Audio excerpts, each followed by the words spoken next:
Hi. This is a really fun thing for me to do. It's a segment that I call Ask Isaac. And it's where I answer some questions. And you guys have supplied some really incredible questions.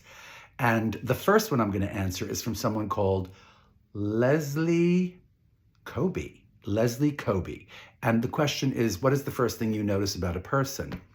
And the thing, it's not the same for everybody. It's always this kind of personal style that someone puts forth, and it could have to do with, usually it has a lot to do with the color, the clothes they're wearing, or the color of their hair, or the lipstick or something, or I don't know. It's like the way they put themselves together. I noticed that first, right? And by the way, it doesn't have to be a great effort, this putting together. It could be like the simplest thing in the world. It could be a person in, surfer jams and flip-flops. And if they're stylish, they're stylish. That's what I notice. I hope that answers that question. Okay, the second question has kind of two parts. It's from two different sources. It's from someone called Ryan Christopher, who says, how do you get your hair to be so voluminous? And then the other side of the question from someone called FAA59, hi, and she wants to know what's up with your hair. So I see that as the same question. How do you keep your hair so voluminous, and what's up with the hair, right? And I don't know if any of you saw the video that I made asking for the questions, but my hair was kind of a mess, right? And I love when my hair is a mess. I wish I could mess it, sufficiently so that it looked like it just happened to be a mess, as opposed to someone styling it to look like a mess. And there's a big difference, right? I love messy hair. And the thing is, I don't have to do much to my hair to make it look voluminous, Ryan. It just kind of is. It always was. I don't have a lot of hair on other parts of my body, but on my head, which is now covered, it is really voluminous. So that answers the question. There's another question by someone called Jess Trek, and the question is, what hair product do you use? Darlings, you will not believe this. I actually make the hair product that I use. I would call it like Isaac's gel, Isaac's famous gel.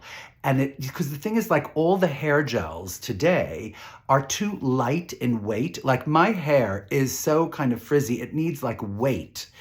It needs like to be weighted down by something heavy. And so I actually make this product with some kind of oil. It's like linseed oil, I think, and Japan wax and scent.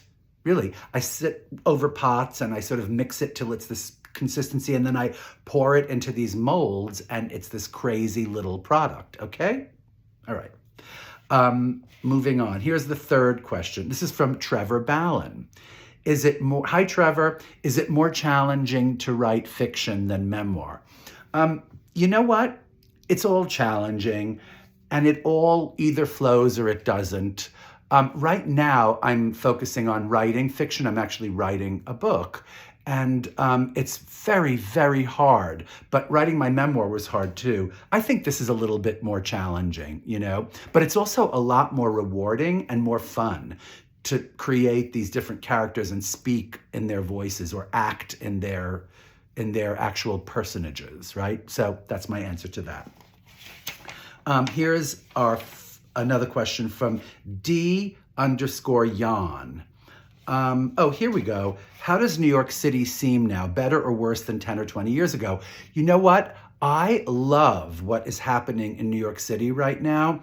We've been through 2 years of the horrible scourge, or 2.5 years, and we're really coming out of it. And it feels incredibly fun and kind of edgy again in New York City. When I was growing up, it was amazing. I'm from New York, and I rode the subway to and from school every day for about an hour. I lived in Brooklyn, and I lived in Brooklyn, and I went to school in the city on 46th Street.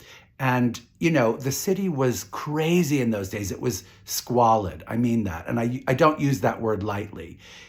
And it really came so far, through the 80s and the 90s and the early 2000s. And it was this gleaming, shining place until, the crazy Rona thing happened, and then it kind of like deteriorated, and we got those wonderful outdoor places to eat, and we kept pace, and it was crazy, and people banging pots outside their windows at 7 o'clock, which was beyond. I loved it so much. I think it maintains, for me, the answer to that question is it's not better or worse. It always maintains its beauty and its kind of rigor and its soul. New York is one of the most soulful places. I remember on 9/11, how incredibly wonderful, we in the Village were sort of really a community. We became such a tight community, and everybody was so polite and so caring and so helpful, New Yorkers are maybe not the nicest people, but we are the kindest people. We are very, very kind people. Okay, so that's that. And here's the last question from, someone called C. Ann Hallablade. C. N. Hallablade. Okay, so she wants to know, or they, I should say, want to know, what is a summer must-have item?